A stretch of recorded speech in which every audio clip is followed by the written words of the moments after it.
Hardeep Singh Puri, Petroleum and Urban Development Minister, is joining me live.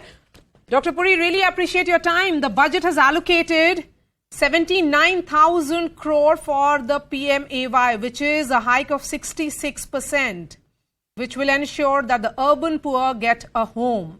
जो छत चाहिए थी उनको मिल जाएगी अपने सर के ऊपर. Do you think this would be a game changer, particularly for the 2024 elections for the BJP? Maria, first of all, I think that the honest answer is that I'm very encouraged with the provisioning of 79,000 crores. But please note that this is provisioning both for the urban and the rural sector. Equally, you must realize that when Pradhan Mantri Awas Yojana is implemented in the rural sector, it creates, as you said, employment. It will mean more cement. It will mean more steel, etc.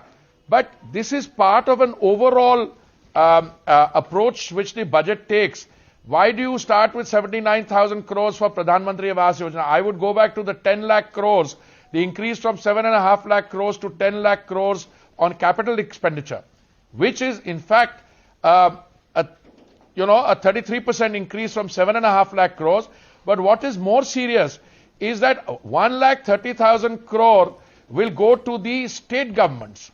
The state governments will be able to utilize some of it as conditional and some of it is unconditional for effecting reform, etc. So the budget is growth oriented, it is development oriented, and I think a confident finance minister under the overall guidance of the Prime Minister has delivered a budget which is in fact an essential part of the roadmap to India becoming a Viksit Desh or a developed country by 2047. Mr. Puri, has the budget lowered risk factors which are arising out of the global concerns that have been there regarding slowdown, the war in Ukraine, and also the inflationary numbers? Maria, my take on the global situation, the turbulence and the risk factor, if you give me just half a minute, let me explain this to you. The global uncertainty did not come with the Russia-Ukraine military conflict. The global problems arose essentially before that, because after March 2020, we were in a virtual global lockdown position. The economic activity had come to a stop because of the dreaded pandemic. And many countries had introduced a very strong stimulus packages. Some countries as large as $20 trillion. Now, if you have an additional $20 trillion chasing the same amount of goods and services, and then there are disruptions in the supply chains, in the labor chain, obviously, in a super inflationary situation, people start discussing the big R. The good news is that the United States, which is the largest economy in the world, has started looking much better, and even the European challenges, I think today appear, to commentators and economists, less severe. The winter in particular, it was not that severe. Another large economy started picking up. So hopefully economic recovery globally and worldwide will not face the imminent threats that it was facing earlier. It's not my case that there are no challenges. Challenges there will be. But we are, as an economy, which is the fastest growing economy, growing at 6.5 to 7%, very well positioned, Maria, to brave those challenges and to negotiate forward, which we did very well, both on the energy front.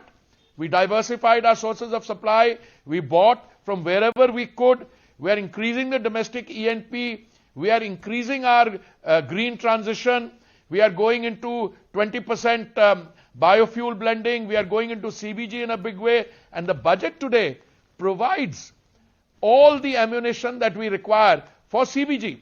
For instance, the 5% mandatory blending of CBG. Also, that the problem of FOM will be addressed. So I am delighted to see these provisions in the budget, as I am to see the 79,000 crores.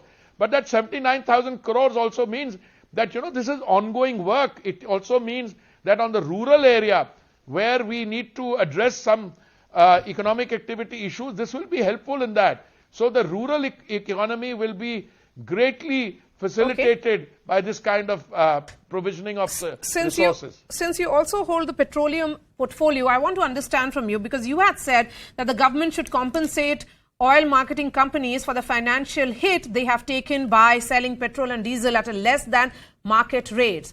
We didn't hear about that in the budget speech today.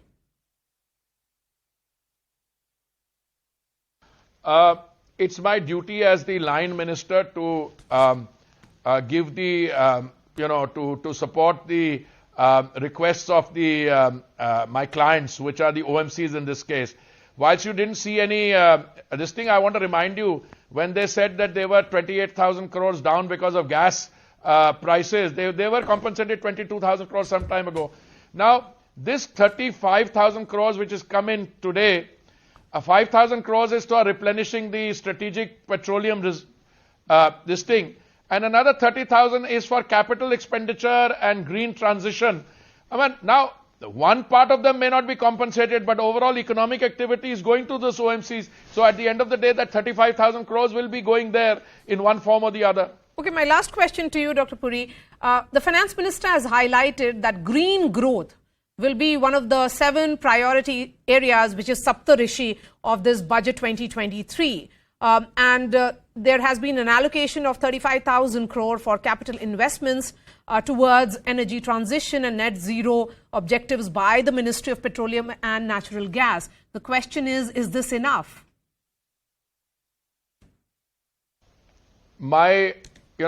I was many years ago, Maria, I was taught never to ask a question in response to a question. But I just make the comment, enough is never enough. But I'm encouraged by the 35,000 crores, and I think it will go a long way. It's a very positive contribution. It will be very widely encouraged, because those who are dealing with fossil fuels today are also in the vanguard of making the transition. So I'm very happy with it. But I will not use the word enough, because, somebody will turn around and say, no, but, I should have got 40,000 instead of 42,000. Look, a budget is a serious exercise where responsible people have to make a judicious determination about competing claims. Now, is 10,000 crores enough for the Urban Development Fund for tier 2 or 3 cities? Well, it could have been more, but I think 10,000 crores is very good, and everybody will be happy with it. Plus, if we are talking about a transition from now to the year net zero, our net zero is till 2070. So this is just the beginning. So I warmly welcome it. I thank the finance minister, and I think it's a very positive step in our green transitioning journey. All right, Mr. Hardeep Singh Puri, always a pleasure to speak to you. Thank you so much for your time.